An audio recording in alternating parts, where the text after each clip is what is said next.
Hello everyone, welcome back to my channel that is lectures by Dr. Shivi Bhasin. अभी हमने पिछले lecture में glycolysis देखा था। अब इसके बाद हम आगे उसका जो नेक्स्ट पार्ट है क्रेब्स साइकिल वो देखेंगे। जैसा कि मैंने आपको बताया था कि ग्लाइकोलिसिस में एक ग्लूकोज के मॉलिक्यूल से पायरुविक एसिड के दो मॉलिक्यूल बनते हैं और इन दो पायरुविक एसिड के मॉलिक्यूल्स को यदि ऑक्सीजन मिले सफिशिएंट मात्रा में, एरोबिक कंडीशंस मिले, तो ये क्रेब्स साइकिल को एंटर करते हैं और क्रेब्स साइकिल के फाइनल आउटपुट के तौर पर CO2 और H2O में और ATP में कन्वर्ट हो जाते हैं। तो अब हम डिटेल में देखेंगे कि क्रेब्स साइकिल एक्चुअली क्या है और किस तरह से रन होती है। ठीक है, देखिए, अब क्रेब्स साइकिल कहें, सिट्रिक एसिड साइकिल कहें या ट्राई कार्बोक्सिलिक एसिड साइकिल कहें, तीनों में से एक भी नाम ले तो ये सेम ही बात है।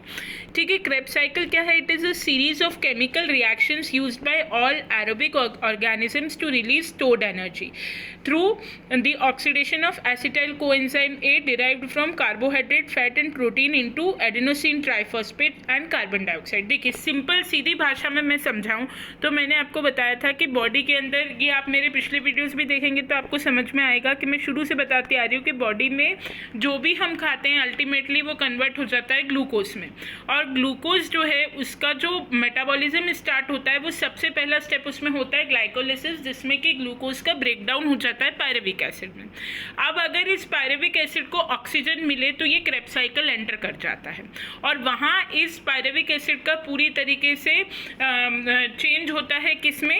एडिनोसिन ट्राइफॉस्फेट यानी कि ATP में, कार्बन डाइऑक्साइड में और वाटर में। और न सिर्फ ग्लूकोज, आगे की क्लासेस में जब हम डिटेल में ये बायोकेमिस्ट्री और मेटाबॉलिक पाथवेज पढ़ेंगे तो हम देखेंगे कि कार्बोहाइड्रेट हो, फैट हो या प्रोटीन हो, कुछ भी सोर्स हम लेते हैं खाने का बॉडी में तो अल्टीमेटली वो कन्वर्ट हो जाता है ग्लूकोज में। अगर ग्लूकोज नहीं बनेगा, या मतलब ग्लूकोज जब हम नहीं खाते हैं, ये कार्बोहाइड्रेट हम नहीं खाते हैं, तो हमारी बॉडी पे सेकंड नंबर में फैट टूटता है और फैट भी अल्टीमेटली काहे में कन्वर्ट हो जाता है? ग्लूकोज में कन्वर्ट हो जाता है। और अगर फैट भी बंद कर दें तो थर्ड नंबर पे हमारी बॉडी में प्रोटीन टूटता है और वो भी अल्टीमेटली ग्लूकोज में कन्वर्ट होता है और फिर ग्लूकोज से पायरुविक एसिड, और फिर वही 3 स्टेप्स जो मैंने ग्लाइकोलिसिस की वीडियो में आपको बताया था कि अगर पायरुविक एसिड को सफिशिएंट मात्रा में ऑक्सीजन मिले तो वो क्रेब्स साइकिल एंटर करेगा, अगर उसे कम ऑक्सीजन मिले तो वो लैक्टिक एसिड बनाएगा और अगर उसे बिल्कुल ऑक्सीजन नहीं मिले तो वो इथेनॉल बना देगा। तो यहाँ हम बात कर रहे हैं क्रेब्स साइकिल की, तो हम ये अच्छे से समझ सकते हैं कि क्रेब्स साइकिल, जिसका कि नाम हेंसिस क्रेब्स, जो इसके डिस्कवरर थे, उनके नाम पर दिया गया। क्रेब्स साइकिल एक ऐसा साइक्लिक इवेंट है जिससे कि pyruvic acid acetyl coenzyme A में पहले कन्वर्ट होता है, फिर acetyl coenzyme A Krebs cycle के पूरे साइक्लिक इवेंट के थ्रू कन्वर्ट हो जाता है CO2, वाटर और ATP मॉलिक्यूल्स में। ठीक है, in addition the cycle provides precursors of certain amino acid as well as reducing agent. हाँ, इस साइकिल के दौरान कुछ रिड्यूसिंग एजेंट जैसे कि NADH वगैरह भी रिलीज होते हैं। And the name of this metabolic pathway is derived from citric acid, क्योंकि जो साइट्रेट होता है वो इस साइकिल में बनने वाला पहला प्रोडक्ट होता है। Citric acid is the first product to be synthesized in this cycle, इसलिए इस साइकिल को क्या कहते हैं? सिट्रिक एसिड साइकिल भी कहते हैं। and then it is consumed and then regenerated by the sequence of reaction to complete the cycle। और कंटिन्यूसली साइकिल किसको बोलेंगे? जो बार बार एक साइक्लिक फ्लो में चलती रहेगी, ये साइक्लिक फ्लो में चलती रहती है और एक सीक्वेंस इसका कंटिन्यूसली चलता रहता है और इसका जो मुख्य उद्देश्य होता है वो ATP जनरेशन का होता है। Then cycle consumes acetate and water and reduces NAD to NADH। देखिए, सारा जो एनर्जी रिलीज होती है वो ATP के फॉर्म में नहीं होती है, NADH भी इसके अंदर फॉर्मेशन होता है NADH का मोस्टली। तो ये मैं आपको पहले बता चुकी हूँ कि 1 NADH is equal to 3 ATP molecule. The NADH generated by citric acid cycle is fed into oxidative phosphorylation. Oxidative phosphorylation क्या है? जो NADH इस सिट्रिक एसिड साइकिल में बना, या कहीं से भी NADH बन रहा है, मतलब सिट्रिक एसिड साइकिल से जो NADH बन रहा है उसको ऑक्सीडेटिव फॉस्फोरिलाइजेशन में डालकर ATP बनाया जाएगा। मतलब ऑक्सीडेटिव फॉस्फोरिलाइजेशन वो प्रोसेस है जिससे कि एटीपी का प्रोडक्शन होता है, ठीक है। देन डिस्कवरी एंड लोकेशन, यदि हम डिस्कवरी की बात करें तो सिट्रिक एसिड साइकिल जैसे मैंने बताया कि 1937 में हैंसेस एडोल्फ क्रेब और विलियम आर्थर जॉनसन द्वारा शेफील्ड यूनिवर्सिटी में डिस्कवर की गई थी, जिसके लिए इन्हें नोबेल प्राइज़ भी मिला था 1953 में। और इन्हीं के नाम के ऊपर, इन्हीं को ऑनर करते हुए इसका नाम क्रेब्स साइकिल रखा गया, ठीक है। फिर सिट्रिक एसिड या TCA साइकिल जिसको हम बोलते हैं, ये कहाँ, इसका लोकेशन, ये बहुत इंपॉर्टेंट है, ये बहुत बार कॉम्पिटिटिव एग्जाम्स में पूछा जाता है कि इसका लोकेशन कहाँ है। तो इसका लोकेशन है माइटोकॉन्ड्रियल मैट्रिक्स में, और जहाँ इलेक्ट्रॉन ट्रांसपोर्ट चेन होती है उसके जस्ट पास में ही ये भी होती है। आपको याद हो तो ग्लाइकोलिसिस में मैंने आपको बताया था कि ग्लाइकोलिसिस कहाँ होती है, ग्लाइकोलिसिस का लोकेशन होता है साइटोप्लाज्म, लेकिन क्रेब्स साइकिल का लोकेशन क्या होता है, क्रेब्स साइकिल का लोकेशन होता है माइटोकॉन्ड्रिया का इनर मैट्रिक्स, ठीक है। Then Krebs cycle basically involves combination of 2C acetyl coenzyme A with a 4C oxaloacetate to produce a 6C tricarboxylic acid citrate. इसका मतलब है कि जो एसिटाइल कोएंजाइम A होता है वो एक 2 कार्बन कंपाउंड होता है, it is a 2 carbon compound, वो कंबाइन करता है एक 4 कार्बन कंपाउंड ऑक्सैलोएसीटेट के साथ, और इन दोनों के कॉम्बिनेशन से बनता है एक 6 कार्बन कंपाउंड जिसको हम कहते हैं ट्राई कार्बोक्सिलिक एसिड साइट्रेट। और इसी ट्राई कार्बोक्सिलिक एसिड साइट्रेट बनने के उपलक्ष्य में इस साइकिल को TCA साइकिल यानी कि ट्राई कार्बोक्सिलिक एसीटेट साइकिल भी कहा जाता है, ठीक है ना। ये क्लियर हुआ ना, मतलब क्या है कि एक 2C जो फर्स्ट इसमें एंटर करता है एसिटाइल कोएंजाइम में, वो एक 2 कार्बन कंपाउंड है, और वो एक 4 कार्बन कंपाउंड ऑक्सैलोएसीटेट के साथ में कंबाइन करता है, और इनके कॉम्बिनेशन से एक 6 carbon compound try carboxylic acid citrate बनता है जिसको हम TCA बोलते हैं, और इसी के बेसिस पर इस साइकिल का नाम TCA या ट्राई कार्बोक्सिलिक एसिड साइकिल है। In this reaction carbon is oxidized to carbon dioxide, इसमें कार्बन का ऑक्सीडेशन होता है, कार्बन डाइऑक्साइड का फॉर्मेशन होता है और ऑक्सैलोएसीटेट का फॉर्मेशन होता है, and it plays a central role in citric acid cycle, और ये सिट्रिक एसिड साइकिल में सेंट्रल रोल प्ले करता है। अब मैं आपको जो साइकिल है ना उसका एक एक करके स्टेप बताती जाऊंगी, फिर लास्ट में हम जो पूरी साइकिल है उसको राउंड ऑफ करेंगे। देखिए, सबसे पहला जैसे मैंने बताया कि TCA cycle starts with the condensation of acetyl group with oxaloacetic acid and water to yield. अब इसमें क्या होता है कि जो TCA साइकिल है वो सबसे पहले एसिटाइल ग्रुप के कंडेंसेशन से स्टार्ट होती है। एसिटाइल ग्रुप का कंडेंसेशन होता है ऑक्सैलोएसिटिक एसिड के साथ। फिर से सुनो, क्या एसिटाइल ग्रुप का कंडेंसेशन होता है ऑक्सैलोएसिटिक एसिड के साथ, और इसके फलस्वरूप वाटर रिलीज होता है, ठीक है। अब अगर मैं एक एक करके आपको स्टेप समझाती जाऊँ इसका, तो जो सबसे पहला है वो है फॉर्मेशन ऑफ साइट्रेट, है ना। सबसे पहला जो प्रोडक्ट बनता है वो बनता है citrate. Acetyl coenzyme A adds its 2 carbon fragment to oxaloacetate, a 4 carbon compound. The unstable bond is broken as oxaloacetate displaces the coenzyme and attaches to acetyl group. इसमें क्या होता है कि जो एसिटाइल कोएंजाइम में है वो अपना 2 कार्बन फ्रेगमेंट ऐड करता है ऑक्सैलोएसीटेट में, ठीक है। अपना जो 2 कार्बन फ्रेगमेंट है उसको ऑक्सैलोएसीटेट में वो ऐड कर देता है, जो कि ऑक्सैलोएसीटेट एक 4 कार्बन कंपाउंड है, एसिटाइल कोएंजाइम में एक 2 कार्बन कंपाउंड है। तो एसिटाइल कोएंजाइम में क्या करेगा, अपना 2 कार्बन फ्रेगमेंट कहाँ ऐड कर देगा, ऑक्सैलोएसीटेट के 4 कार्बन कंपाउंड में। और जो अनस्टेबल बॉन्ड था, unstable bond is broken down, जो अनस्टेबल बॉन्ड था वो ऑक्सैलोएसीटेट के रूप में ब्रेक डाउन हो जाता है, और and it displaces the coenzyme and attaches to the acetyl group, और वो कोएंजाइम ए को हटाकर एसिटाइल ग्रुप से खुद जुड़ जाता है ऑक्सैलोएसीटेट, ठीक है। तो द प्रोडक्ट इज 6 कार्बन, और उसके इनके दोनों के जुड़ाव से क्या बनता है, एक 6 carbon acetate coenzyme A which is then free to prime with other 2 carbon fragments derived from pyruvate, ठीक है। फिर इसके फलस्वरूप एक 6 कार्बन साइट्रेट बन जाता है ना, and then oxaloacetate is generated at the end of the cycle, और ऑक्सैलोएसीटेट साइकिल के एंड में जनरेट होता है। एक मिनट, हम इसे इससे समझ लेते हैं कि देखिए यहाँ पे जो एसिटाइल कोएंजाइम A है उसका, जैसा कि मैंने बताया आपको, यहाँ ये कोएंजाइम A पहले होगा, है ना, वो उसके इससे जुड़ेगा, एसिटाइल कोएंजाइम में साइकिल को एंटर करेगा। अब यहाँ ये जो पहला प्रोडक्ट बनाएगा ये साइट्रेट बना लेगा, ठीक है। फिर उसके बाद साइट्रेट से ये जो इसमें इसने समअप किया है, ये इसने पूरा बता दिया कि ऑक्जेलो एसीटेट तक कैसे बनेगा, है ना। यहाँ पर इन्होंने ये बताया कि ऑक्जेलो एसीटेट फाइनली कैसे बनता है, तो उन्होंने बताया कि जो साइट्रेट है उसका फॉर्मेशन होता है सबसे पहले स्टेप के अंदर, है ना। साइट्रेट का फॉर्मेशन जो होता है उसमें एक्चुअली जो पूरा प्रोसेस होता है उसमें क्या, एसिटाइल कोएंजाइम अपना कार्बन फ्रैगमेंट ऑक्जेलो एसीटेट पे ऐड कर देता है, जो कि एक 4 कार्बन कंपाउंड है। अनस्टेबल बॉन्ड जो है वो ब्रेक हो जाता है और कोएंजाइम जो है वो डिस्प्लेस हो जाता है और एसिटाइल ग्रुप हट के जो 6 कार्बन कंपाउंड है वो फ्री हो जाता है, ठीक है।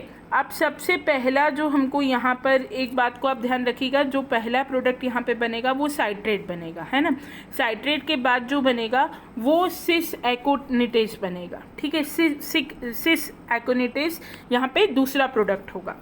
थोड़ा सा शायद ये लिखने के सीक्वेंस में कुछ गड़बड़ हो गई है, बट आप अपने दिमाग में क्लियर रखिएगा कि जो फर्स्ट फॉर्मेशन होगा, फर्स्ट कंपाउंड जो बनेगा वो साइट्रेट बनेगा, और जो सेकेंड कंपाउंड बनेगा, फर्स्ट कंपाउंड जो बनेगा वो यहाँ साइट्रेट बनेगा एसिटाइल कोएंजाइम ए से, एंड जो सेकंड कंपाउंड बनेगा यहाँ पे वो बनेगा सिस एकोनिटेज, और सिस एकोनिटेज के बाद बनेगा डी आइसोसाइट्रेट। तो जब यहाँ साइट्रेट बना, ये सबसे पहले जो पायरुवेट एसिटाइल कोएंजाइम ए के अंदर कन्वर्ट हुआ, यहाँ पर NAD जो है वो कन्वर्ट हुआ NADH2 में, ठीक है। देन उसके बाद यहाँ पर जो इसका ये एंटर करा और इसने बना लिया साइट्रेट, और इसके बाद साइट्रेट से एक वाटर मॉलिक्यूल का रिमूवल हो गया और बन गया सिस एकोनिटेज, ठीक है। यहाँ पर एंजाइम रहेगा एकोनिटेज एंजाइम, ठीक है। अब नेक्स्ट बनेगा, ये एक स्टेप शायद ऊपर डिस्क्रिप्शन में मिस हो गया है, तो इसको आप ऐड कर सकते हैं, नो प्रॉब्लम। आप डायरेक्ट साइकिल से भी समझा सकते हैं, कोई डिफरेंस नहीं है। अगर आप लोग एग्जाम में लिख रहे हैं तो अगर आप साइकिल प्लस साइकिल में इन्वॉल्व सारे एंजाइम्स अगर ढंग से लिखेंगे और कहाँ NADH में रिड्यूस हो रहा है, ये सब अगर आप ढंग से लिखेंगे तो डजेंट मैटर। एक्सप्लेनेशन अगर कभी टाइम कम पड़ जाता है और आप नहीं भी लिख पाते देन ऑल्सो इट्स ओके, लेकिन साइकिल में यूज्ड एंजाइम्स और कहाँ कहाँ NADH और ATP इन सब का कहाँ क्या हो रहा है वो आपको लिखना बहुत ज़रूरी है, ठीक है। तो देन यहाँ पर यहाँ तक क्लियर हुआ कि पायरुविक एसिड से यहाँ एसिटाइल कोएंजाइम ए का फॉर्मेशन हुआ, एसिटाइल कोएंजाइम ए से साइट्रेट का फॉर्मेशन हुआ, साइट्रेट से सिस एकोनिटेज का फॉर्मेशन हुआ, देन उससे वाटर मॉलिक्यूल का यहाँ पर एडिशन हुआ और डी आइसोसाइट्रेट का फॉर्मेशन हुआ। यहाँ देख लेते हैं हम, जो है साइट्रेट से यहाँ यहाँ पहले सिस एकोनिटेज का फॉर्मेशन होगा और फिर आइसोसाइट्रेट का फॉर्मेशन होगा, which is a molecule of water. यहाँ पर एक मॉलिक्यूल रिमूव होगा, जब आइसोसाइट्रेट फॉर्म होगा ना तो एक मॉलिक्यूल रिमूव होगा और दूसरा मॉलिक्यूल जो है वो ऐड होगा, और net result is the conversion of citrate to isomer. और फिर इसका फलस्वरूप क्या होगा कि जो साइट्रेट है वो अपने आइसोमर आइसोसाइट्रेट में कन्वर्ट हो जाएगा, ठीक है। बस इसमें थोड़ा सा लिखने में मिस्टेक होगी, इसको ध्यान रखिएगा कि सिस एकोनिटेज जो है वो आइसोसाइट्रेट में कन्वर्ट होगा, न कि साइट्रेट। साइट्रेट पहले सिस एकोनिटेज में कन्वर्ट होगा और सिस एकोनिटेज फाइनली आइसोसाइट्रेट में कन्वर्ट होगा। यहाँ पर एक वाटर मॉलिक्यूल रिमूव होगा और दूसरा वाटर मॉलिक्यूल यहाँ पर ऐड होगा, ठीक है। यहाँ तक क्लियर हुआ। इसके बाद जो हमारा नेक्स्ट स्टेप होगा आइसोसाइट्रेट बनने के बाद, वो है आइसोसाइट्रेट से अल्फा कीटो ग्लूटारेट बनना। The substrate loses a CO2 molecule and remaining 5 carbon compound are oxidized, reducing NAD to NADH.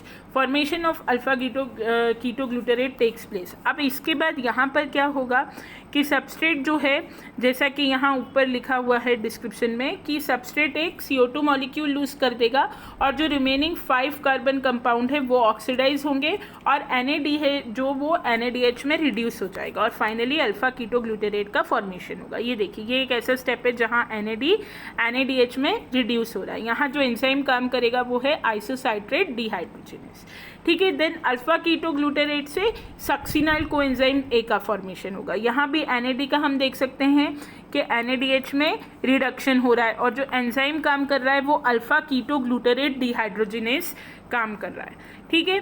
तो यानी इसको हम डिस्क्रिप्शन में देख लेते हैं कि अल्फा कीटो, देखिए ये आइसोसाइट्रेट से अल्फा कीटोग्लूटारेट बना, फिर अल्फा कीटोग्लूटारेट से क्या बनेगा, सक्सिनाइल कोएंजाइम ए, है ना। ये तो हम समझ गए कि आइसोसाइट्रेट से क्या बना, अल्फा कीटो ग्लूटेरेट, और यहाँ पर NAD काहे में कन्वर्ट हो गया, NADH में, और यहाँ पे लॉस हुआ किस चीज़ का, एक CO2 मॉलिक्यूल का, ठीक है। और जो रिमेनिंग 5 कार्बन कंपाउंड थे वो ऑक्सीडाइज हो गए, और साथ ही में किस चीज़ का रिडक्शन हो गया, NAD का रिडक्शन हो गया NADH में। देन अल्फा कीटो ग्लूटेरेट जो है वो सक्सिनाइल कोएंजाइम A में कन्वर्ट हुआ। ये जो स्टेप है ये एक मल्टी एंजाइम कॉम्प्लेक्स स्टेप है, जो कि पायरुवेट जैसे एसिटाइल कोएंजाइम A में कन्वर्ट होता है ना, वो भी एक मल्टी एंजाइम कॉम्प्लेक्स स्टेप होती है।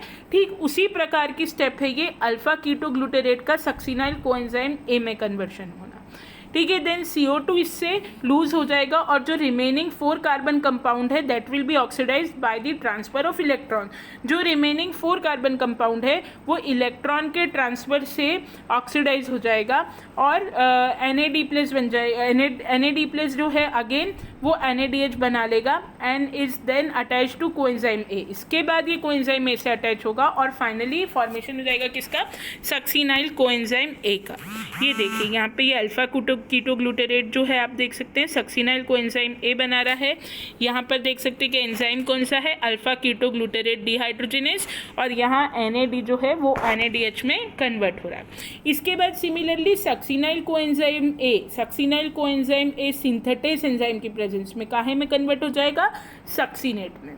और यहाँ पर भी आप देख सकते हैं कि एक जो GDP है उसका भी रोल है। ये सक्सिनाइल कोएंजाइम A सक्सीनेट में कैसे कन्वर्ट होगा, सबस्ट्रेट लेवल फॉस्फोरिलाइजेशन होगा, ठीक है। फॉस्फोरिलाइजेशन सबस्ट्रेट के लेवल पे होगा, और जो कोएंजाइम A है it is displaced by a phosphate group which is then transferred to GDP।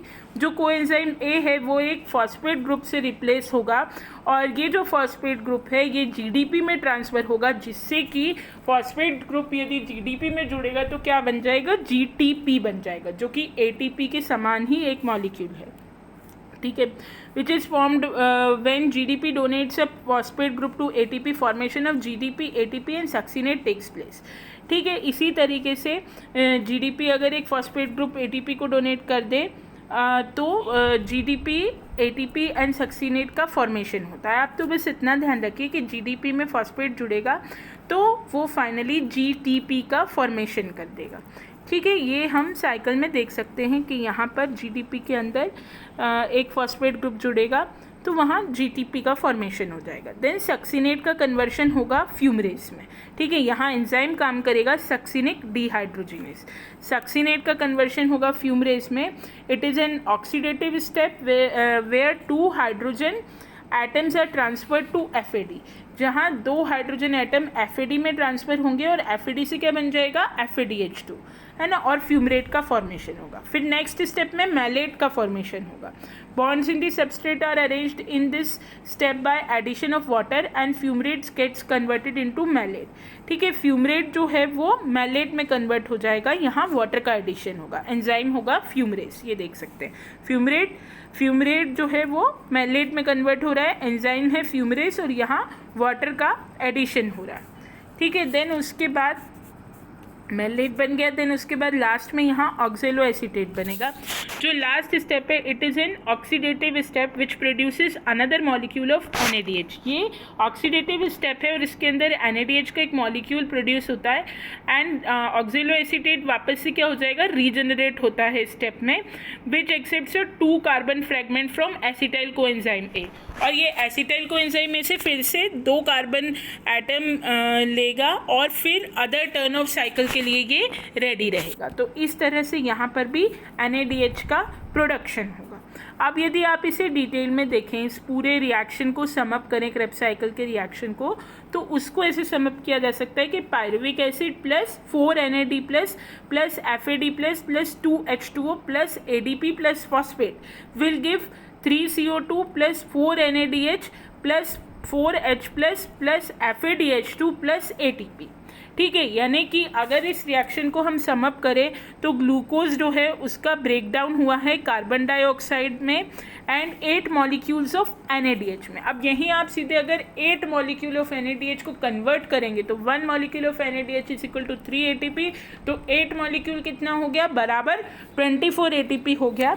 फिर प्लस उसके अंदर 2 FADH2 मॉलिक्यूल्स जो हैं वो भी रिलीज़ हुए हैं और 2 मॉलिक्यूल्स ATP के भी रिलीज़ हुए हैं। तो 2 जो FADH2 मॉलिक्यूल है 1 FADH2 is equal to 2 ATP, तो यानी 4 ये हो गए आपके FADH2 एंड 2 ATP, यानी 4 और 2 कितना हो गया 6 हो गया, और ये कितना था 24 था। तो टोटल हो गया आपका नेट जो क्रेब्स साइकिल का गेन है वो 30 ATP मॉलिक्यूल है। और पिछले वीडियो में मैंने आपको ग्लाइकोलिसिस पढ़ाया था, उसमें मैंने आपको बताया था कि उसका नेट गेन कितना है, उसका जो नेट गेन है वो होता है 8 ATP मॉलिक्यूल। लेकिन क्योंकि 2 ATP मॉलिक्यूल कंज्यूम होते हैं, इसलिए कंज्यूम होने के कारण एनर्जी इन्वेस्टमेंट फेज में 2 ATP मॉलिक्यूल लगते हैं, इसलिए हम टोटल सेलुलर रेस्पिरेशन का गेन जो मानते हैं वो कितना मानते हैं 36 ATP मॉलिक्यूल्स।